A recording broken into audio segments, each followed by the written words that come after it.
Welcome back to a brand new episode of Poltergeist Schmoltergeist, where we answer the cries of those who believe that their property is haunted. In today's episode, we take a look at suburban households on the outskirts of Springfield. A shitty content creator gave us a call and told us some spooky things were going on, so we decided to do some investigation. Well, one night I was sitting there playing Battlefield, and I had the window open.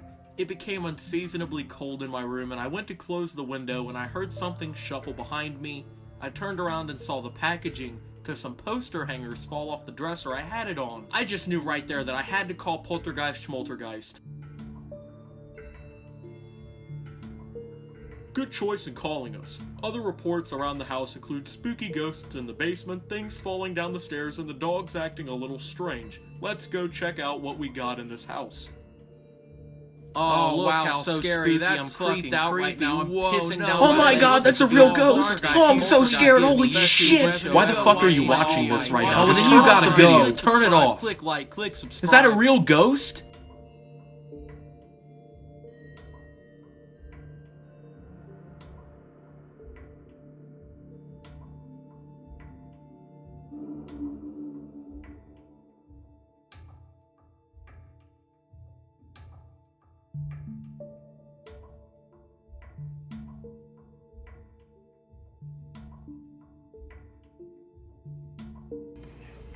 Alright guys, there's been reports of ghosts down here in the basement. No fucking way! That was a ghost! That was a ghost! The phone just went off. Did you guys just hear that? That was the phone. The phone just went off, guys. Oh, fuck, a ghost! Oh, the ghost already cleaned the counters for me? What is this? Has the ghost been eating mint chocolate chip ice cream? The ghost must have laid out this meat. Wonder how this salt and pepper got here. Must have been the ghost. Wonder how this Kings Island Banshee roller coaster magnet for the refrigerator got here. The ghost probably did that one too.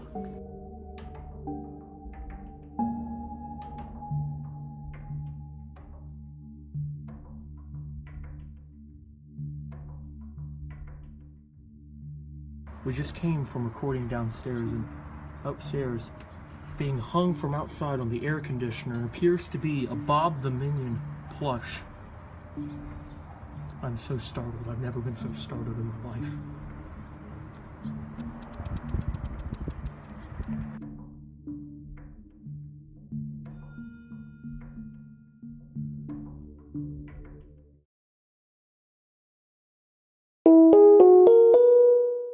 What's going on, everyone? My name is Optimus, and today we'll be back at it with another episode of I Can't Stand This, a series in which we go over things that I can't stand. What a premise. So I recommend you guys go check out my brand new TV show called Poltergeist Schmoltergeist. It features a horrible recording on an iPhone, shit plots, and most importantly, spooky ghosts and dogs. Anyways, I fucking hate ghost shows. I grew up on them. I collected books, I collected ghost movies, I watched basically all of the ghost shows on TV from like 2005 to 2011, and they really did entertain me. I was young, dumb, and full of fear of ghosts. Now I'm a cynical dick who makes fun of things he doesn't like. How spooky, huh? Anyway, you might not know this, but those ghost shows on TV, they're really, really fake. Pick just about any ghost show on your TV and listen to the stupid shit that they say, and I guarantee you will not understand how people believe anything that comes out of their mouths. A common theme amongst these shows is the cheap theatrics, dark shadows moving across the screen, an orb floats across the screen, a noise recorder picks up a voice. Of course, the evidence they actually provide never really proves anything. It's just enough that it can put you on the fence. It either has you leaning towards, holy shit, that's real, or it just proves how fake it is to you right there. The orbs that you see on the screen are always fake. There's never an orb on your screen. It's either A, a lighting effect, B, a dust particle, or C, photoshopped. Editing that in is so much more easier than you think, and even if it isn't edited in, it's almost always going to be a light reflection or dust. Sorry, that's not a spooky ghost. Also, notice how these professional ghost hunters can never pick up a really good piece of audio from these spooky places. I mean, they get like $7 voice recorders from Kmart, set it up, and just say something. It's literally that easy. The moving shadows thing is easy to do too. Just put something in front of a light source, film it. Boom. Spooky ghost moving. You might be like, but what about the actual ghosts they catch on camera? Well, people like to bring up this example. A ghost picture caught in an old World War II village in 1997. You'll see that there's a soldier standing in that window looking towards the camera. One of the most famous examples, right? You've probably seen this picture before. Oh wait, no you haven't. I literally just photoshopped it right now. See how easy it is to fool someone? I guarantee I just got half the people watching this video, and it only took me 8 minutes of finding pictures and editing it. If a 17-year-old with virtually zero budget can do that, what do you think a company throwing thousands of dollars at a crew of professional editors can do? Then, look at who hosts these fucking shows. Most of them are middle-aged men with zero charisma whatsoever. Almost none of them belong anywhere near a television broadcast. I have zero charisma. I don't belong on television. I accept that. These guys don't. I barely belong on YouTube. For shows that get so much money pushed onto them, the production quality is bad. Really bad. I've seen pornos with better production quality. These guys have huge-ass crews of people who supposedly monitor every single move they make, yet there is never a clear shot of anything going on. There is never one focused shot on what happened. There's always fucking way too much moving to see anything, and that just feeds into the bullshit. It's always some blurred shot. It's always some horribly lighted shot. You never see a real ghost. Honestly, these shows kind of prove, if anything, that there are no fucking ghosts. Because if there really were ghosts, hopefully they take these cameras and shove it up these douchebags' asses. People actually eat these shows up, and it's pretty obvious why they do. People are fucking afraid. You can scare somebody just by patting them on the back when they're not looking. They can't help it, that's just a natural reaction, but people do also like to be scared. So when they turn on a ghost show and get fooled for a half hour, it entertains them. Fine. But that doesn't make these stupid shows real. The reason people can't accept that most, if not all, ghost sightings are fake is because people are fucking afraid to die. People can't cope with it. That's why people believe in these shows. They can't stand the idea of people dying and the chances that there's nothing afterwards.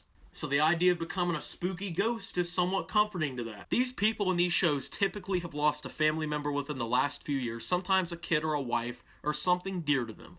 So whenever anything happens in their house, must be the ghost who knocked that glass off the edge of the counter. Yeah, it sucks that they're dealing with pain and for the wrong reason, but you have to realize that if these people aren't just paid actors, which obviously most of them are, but the ones who might be real clients looking for an answer, it's a family begging for help. They let these TV crews and ghost hunting crews in because they honestly believe it will help their situation. Yeah, it's stupid, and yes, they get played for a fool, but it's time for people to realize that this shit is fake. These people don't care about you, they care about money, so they're willing to fake a ghost show to do that. Personally, I don't know where I stand on ghosts and the afterlife and whatnot. I'm agnostic, I'm not Christian, I'm not atheist, I'm not Muslim.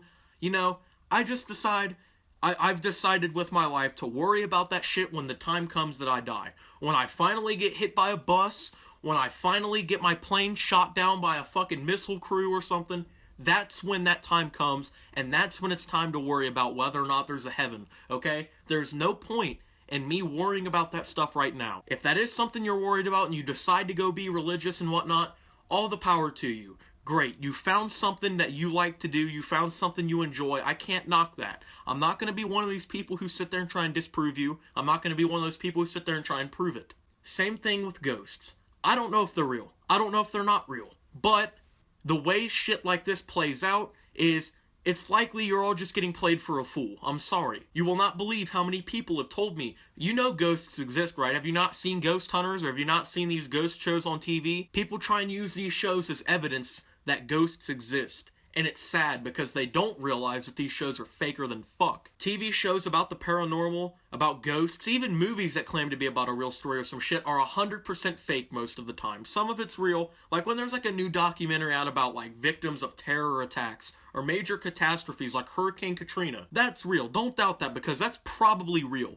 But when someone gets on Ghost Hunters and says, my TV turns on by itself, my great-aunt's cousin's granddad's grandkid's best friend just got hit by the city bus he rides every day to work, 99% chance that's not a ghost, that's just coincidence, and the shit that they're putting on the TV is fake. The funny part is how horribly the crews actually react. They sit there and fake piss themselves every time the ghost farts. It's ridiculous. For a guy who supposedly goes out and hunts for these ghosts, which apparently they have this tendency to be scary as fuck, they hire some pussies to work on these shows. Or maybe it's all fake. You have to think that there are people who, when you tell them that some random stranger on TV has dog toys lying around their house when they wake up after they put them up before bed, will tell you that their house is haunted and that it deserves their attention on TV because it's 100% real. Yet there is papers upon thousands of papers of evidence that climate change is real and that CO2 is being pumped into the atmosphere and it causes a greenhouse effect and warms the earth,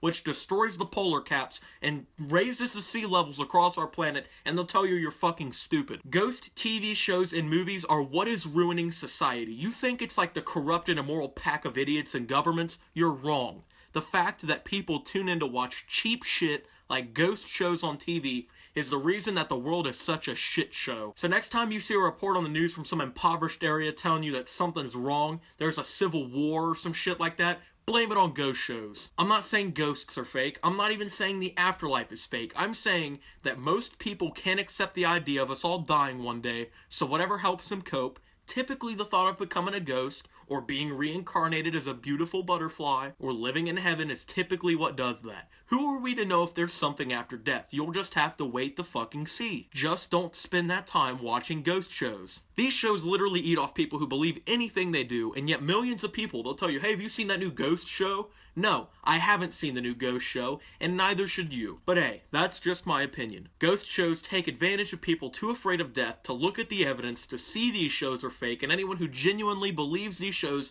are 100% real needs their head looked at. They can't get the plots right. The evidence they provide is obviously fake. The casts are complete dog shit. The production value is on the same level as one of my videos from 2013. These shows provide nothing that makes you think. These shows provide nothing legitimate besides the bullshit it feeds through the airwaves to you. The longer time goes on, the more these shows seem to devolve into nothing even remotely original, in a genre of TV that takes basically one source of entertainment, one plot, and the same worn-out ideas. You're bound to have a lot of copycats, and these shows, they used to entertain me, but now, I've grown up. I see them for what they are, and hopefully you do too. Thank you guys for watching. Hope you did enjoy this super buttery, juicy, meaty, flavor-savoring treat of an I Can't Stand This episode. Make sure to leave a like, share this video, subscribe if you're new around here. Have a good day. This is Optimus, signing out.